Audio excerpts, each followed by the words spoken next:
première épine dans le pied de François Bayrou, en dehors de l'affaire Betterame évidemment, mais je veux dire, le premier conflit social auquel il est directement confronté en tant que Premier ministre. Écoutez, à l'heure actuelle, François Bayrou est certes inquiété par l'affaire Betterame, mais il y a peu de chances qu'il tombe au regard des révélations qu'on a. C'est-à-dire qu'ils en est plutôt bien sortis lors de la dernière audition, mais par contre, là, il arrive sur la véritable... Vous allez vite, ça, tout le monde n'est pas d'accord sur cette analyse. J'ai entendu d'autres analyses. Oui, mais moi, je pense ça. Moi, je pense, par contre, là où il peut tomber, là où il a beaucoup plus chaud, c'est sur l'affaire du budget 2026. Parce qu'en fait, il a obtenu un budget 2025 sous deux conditions.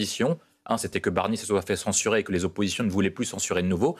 Et surtout, il avait promis un conclave au PS, il est revenu en arrière parce qu'en fait, il proposait un conclave auquel il ne voulait pas proposer de réforme. Donc là, le PS se sent floué et il avait obtenu ce budget, notamment grâce au PS. Là, il va arriver sur un budget 2026 auquel il doit obtenir soit l'abstention du Rassemblement national, soit celui du Parti socialiste. Alors là, il y a une véritable difficulté, c'est qu'il nous propose 40 milliards d'euros d'économies et qu'en proposant 40 milliards d'économies, il va forcément créer des mécontents au sein des électorats du Rassemblement national et de l'électorat du Parti socialiste. Et là, c'est ça la véritable difficulté, c'est-à-dire que quand vous proposez 40 milliards d'euros d'économies, vous avez forcément des gens mécontents. Pourquoi ? Parce que la France a une addiction pour l'argent public. La France dépense 57% du PIB en dépenses publiques. La France dépense prélève 50% de la richesse. C'est-à-dire qu'en fait, lorsque vous avez beaucoup de gens et beaucoup de professions qui dépendent directement ou indirectement de l'État. Il y a certaines régions où parfois 60 à 65% des habitants dépendent directement ou indirectement de l'État, soit à travers un emploi public, soit à travers des organismes parapublics. Alors, quand vous proposez 40 milliards d'euros d'économie, vous avez forcément des professions qui sont mécontentes. Là, François Bayrou a un premier test.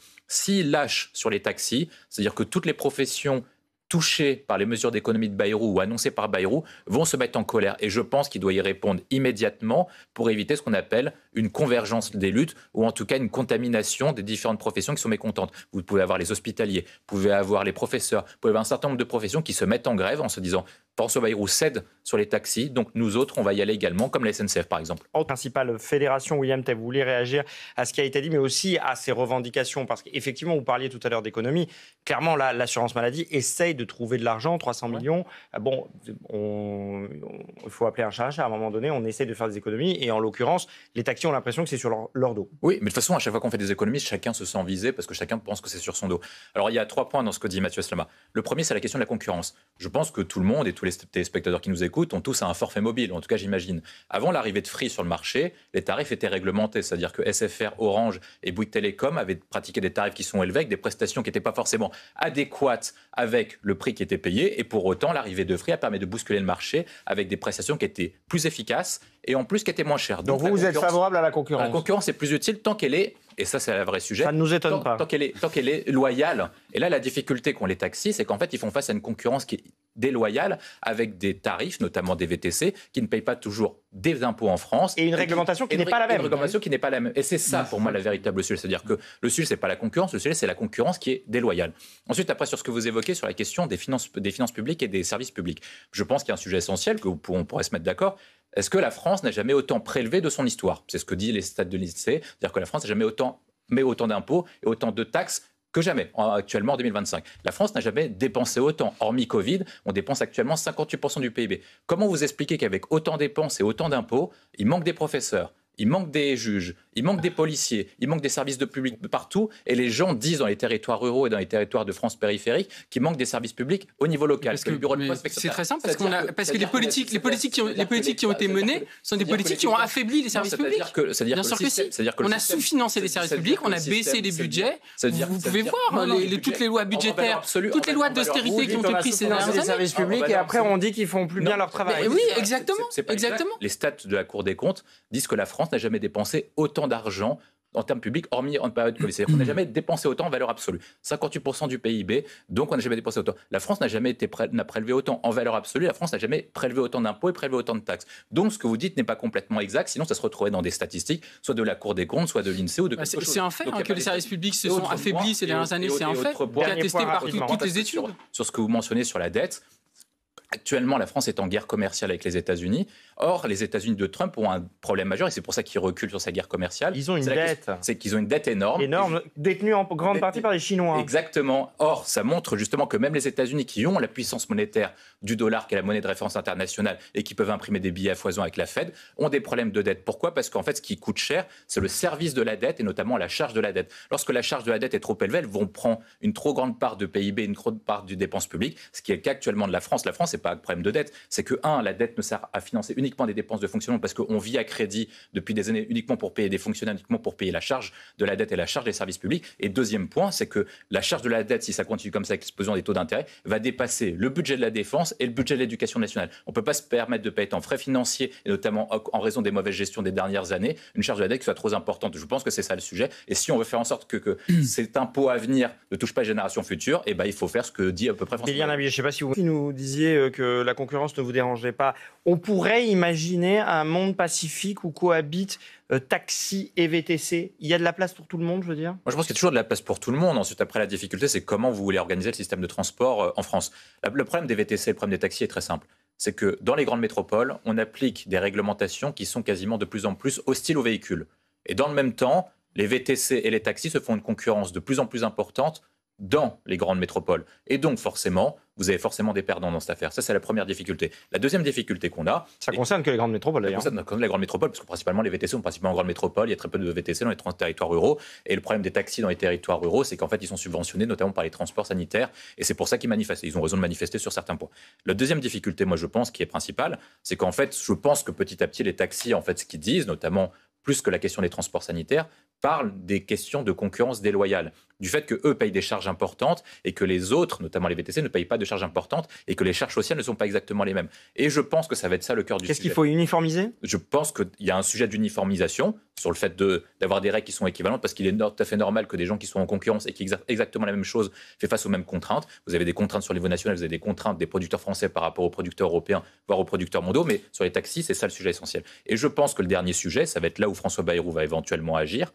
Je pense que c'est là où il a une marge de manœuvre, c'est de dire une chose qui est très simple.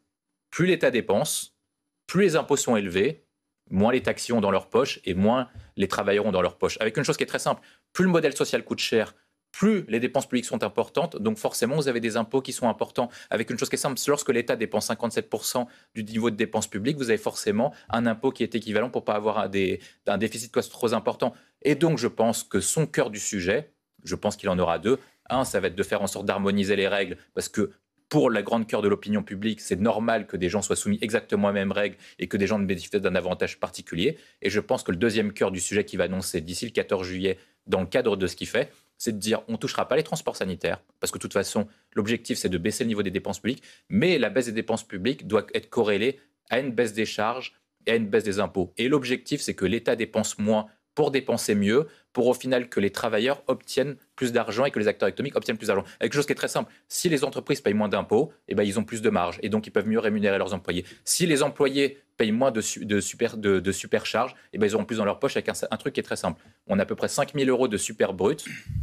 Lorsque un employeur paye 5 000 € de super brut, il arrive dans la poche du salarié entre 2002 et 2450 € en fonction de votre foyer fiscal à la fin. Et donc la plupart des gens, une fois que vous exposez ce phénomène, se disent peut-être qu'il vaut mieux gérer leur argent eux-mêmes pour avoir plus de pouvoir d'achat plutôt que conférer ça à l'État. Payer ses médicaments et ses interventions chirurgicales soi-même comme aux États-Unis plutôt que d'avoir un salaire moindre, c'est ça votre explication ? C'est pas les médicaments qui coûtent le plus cher quand on fait le détail. Et petit à petit, je pense que c'est ce que Bayrou avait dit dans sa dernière conférence de presse sur la question financière. En fait, un autre modèle Betaram, affaire Betaram qui lui colle un petit peu au basque, si j'ose dire. Moi, je pense que son sujet principal à François Bayrou, c'est ce qu'il avait dit lors des questions au gouvernement, lorsqu'il arrivait à Matignon comme Premier ministre, c'est qu'il avait dit qu'il avait compris la colère des Gilets jaunes. Or, la difficulté qu'ont les précédents prédécesseurs de Premier ministre de François Bayrou, c'est-à-dire Édouard Philippe, etc., n'ont pas pris en compte la colère des Gilets jaunes et les différents mouvements sociaux. La colère des agriculteurs, par Gabriel Attal ou par Elisabeth Borne, et les différentes manifestations sociales n'ont pas été prises en compte par les différents pouvoirs publics depuis qu'Emmanuel Macron est arrivé au pouvoir.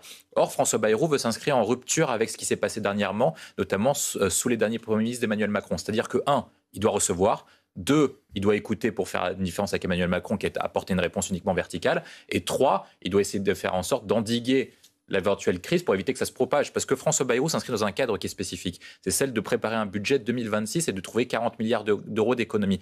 S'il fait comme ses prédécesseurs, notamment Attal et Borne, en cédant à la colère et donc en lâchant du lest, comment il va faire pour trouver 40 milliards alors que là, cette réforme ne concernerait 150 millions dans le meilleur des cas, voire parfois 300 millions d'euros. Donc c'est un peu ça l'enjeu et François Bayrou doit montrer, sa fermeté, mais en même temps écouter les personnes qui sont en colère. Généralement, quand ils se mobilisent, ils arrivent à obtenir des choses.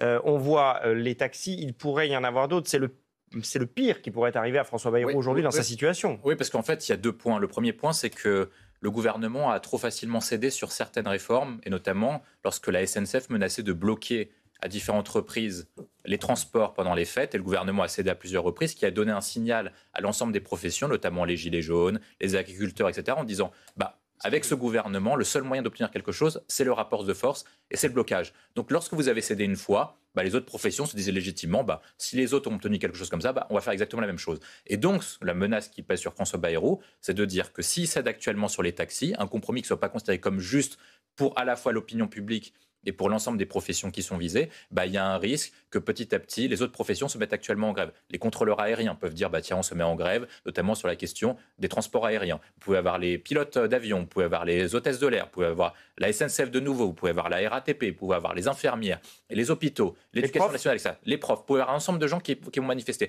Avec une chose qui est très simple. Bayrou doit annoncer d'ici le 14 juillet sa méthode pour trouver 40 milliards d'euros d'économies. Et on pourrait avoir une rentrée sociale. Une rentrée sociale qui soit très importante, notamment sur tous les fronts, avec une chose qui va être très importante, c'est-à-dire que tout le monde dépend de près ou de loin de l'argent public, donc chacun peut être prêt à manifester. Donc là, la question qu'il doit faire, je pense, c'est trouver le moyen d'avoir un compromis juste, désamorcer, et 2, c'est quand même donner quelque chose tout en ne cédant pas sur la chose essentielle qui est les économies. Je pense qu'il va céder sur les Uber, mais il ne va pas céder sur les transports en disant qu'une chose qui est très simple, le coût a doublé de coût en 5 ans, donc c'est normal qu'on fait une baisse. Même